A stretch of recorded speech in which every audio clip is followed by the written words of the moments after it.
சாதுக்களுக்கோ அல்லது இறை இறை தொழிலில் இருக்கிற அந்த மகான்களுக்கோ அந்த ஆளும் வேலும் கிடையாது அப்படின்னு சொல்கிறாங்க.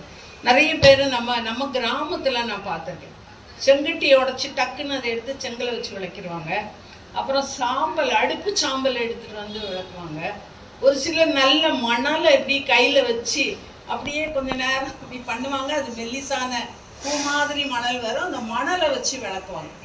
அப்புறம் அந்த அந்த பழைய பட்டைகள், மரப்பட்டைகள், காய்ந்து போன மரப்பட்டைகள், இது எதுவுமே நாம் இதை வைத்து பல் துலக்கக்கூடாது அப்படிங்கிற ஒரு செய்தி அது நம்ம பார்த்துருக்கோம். கிராமத்தில் வேறு வழி இல்லை, அவங்களுக்கு பேஸ்ட் வாங்க முடியாது, ப்ரஷ் வாங்க முடியாது, கோபால் பல்படி கூட வாங்க முடியாது. அந்த நேரத்தில் நம்ம இது செய்கிறாங்க.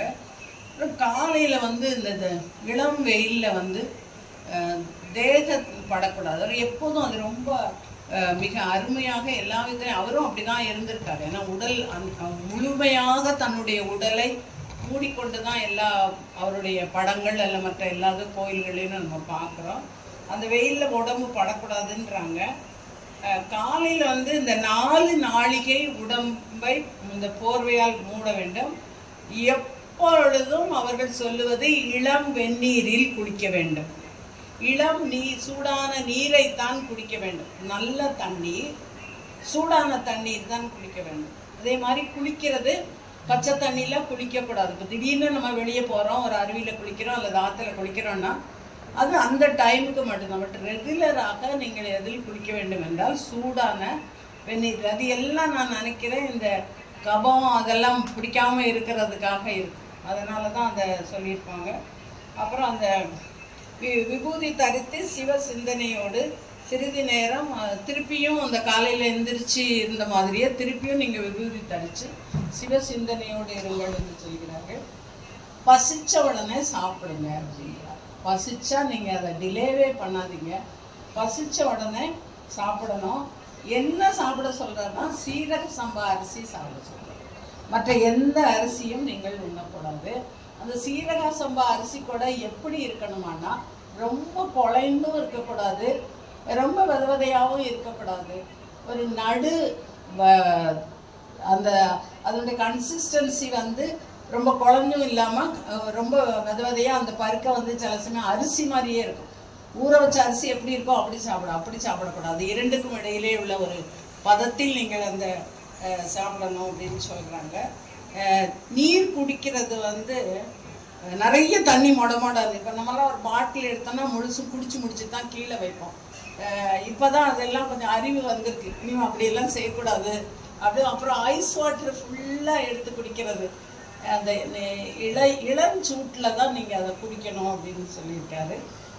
கிழங்கு வகைகள் சொல்கிற பொழுது ஒரே ஒரு கிழங்கு தான் அளவு பண்ணியிருக்கார். கருணைக்கிழங்கு மட்டும்தான் நீங்கள், அது கருணைன்னு பேர் இருக்கிறதுனால சொன்னாரா என்னன்னு தெரியல, கருணைக்கிழங்கு மட்டும்தான் நீங்கள் உபயோகிக்கலாம். வேற எந்த விதமான கிழங்கும் நீங்கள் உபயோகக்கூடாது. அதே மாதிரி பழ வகைகளும் வேண்டாம் அப்படின்னு சொல்லுவாங்க. இப்போ நம்ம மருத்துவர்கள் என்ன சொல்லுவோம்னா நெல்லிக்காய் சாப்பிடுங்க, அதில் விட்டமின் சி நிறைய இருக்குது. ஆரஞ்சு சாப்பிடுங்க, ஆரஞ்சில் விட்டமின் சி நிறைய இருக்குது. நான் ரொம்ப போல சொல்லுவேன், அது யார் சொன்னால் சளி பிடிக்கும்னா அதெல்லாம் பிடிக்காது. சளியெல்லாம் எதுக்கு பிடிக்குது? அதில் எல்லா எதிர்ப்பு சக்திகளும் இருக்குது. எல்லாம் உங்களுக்கு தேவையான அத்தனை சத்துக்களும் இருக்கும் பொழுது நீங்கள் எப்படி அதை பழம் வேண்டான்னு சொல்கிறீங்க அப்படின்னு நிறைய பேஷண்ட் சொல்லுவாங்க. ஆரஞ்சு சாப்பிட்டா உடனே சளி பிடிச்சிருது, மாதுளை சாப்பிட்டா உடனே சளி பிடிச்சிருதுன்றாங்க இல்லையா? ஆனால் அவர் எத்தனை வருஷம் இதை பார்த்து கேட்டு அனுபவித்து எழுதியிருப்பார். அதனால அவர் சொல்றாரு பழமே வேண்டாம், 2 பழம். ஒரு பழம் இந்த ரஸ்தாளி, வாழையில ரஸ்தாளி, ஒரு பேன் பழம், நம்ம நாட்டு வாழைன்னு சொல்லுவாங்க. அதில் உங்களுக்கு அந்த புளிப்பு சுவையெல்லாம் இருக்காது. ஆனால் ரொம்ப சத்துல குழந்தைங்களுக்கு கொடுப்பாங்க அந்த பழம். அதனால நிச்சயமாக அது. அப்புறம் அந்த பழைய கறியெல்லாம் வச்சு சூடு பண்ணி அடுத்த நாள் இந்த ஃப்ரிட்ஜின்னு ஒரு குப்பை தொட்டி எல்லார் வீட்லேயும் இருக்கும், அதுக்குள்ளே வச்சு அடுத்த நாள் நம்ம பரவாயில்ல, நம்ம இங்கே இருக்கோம் இந்தியாவில். மேலை நாடுகளில் ஒரு வாரத்துக்கு ஒரு வத்த குழம்பு வச்சுருவாங்க. தினந்தோறும் அதுதான் காலையில் எடுத்தால் சூடு பண்ண வேண்டியது. சூடு பண்ணும்போதெல்லாம் அதில் கெமிக்கல் ரியாக்ஷன்ஸ் நடக்குது. நீங்கள் குழம்பு சூடு பண்ணுறீங்களா, ரசாயன மாற்றங்கள் நடக்கிறது. அந்த ரசாயன மாற்றங்கள் உங்களுடைய உடலிலே பல்வேறு உபத்திரங்களை உண்டாக்கக்கூடியதாக இருக்கு. தயவு செய்து மிச்சம் வச்சு அதிகமாக இருக்கு வீணா போயிடும் கீழே யாருக்காவது கொடுங்க, அல்லது நீங்கள் அதை வந்து அளவோடு பண்ணி சாப்பிடுங்க. அதனால இந்த பழைய கறிகள் காய்கறிகள் அப்புறம் இந்த புளி மிளகாய்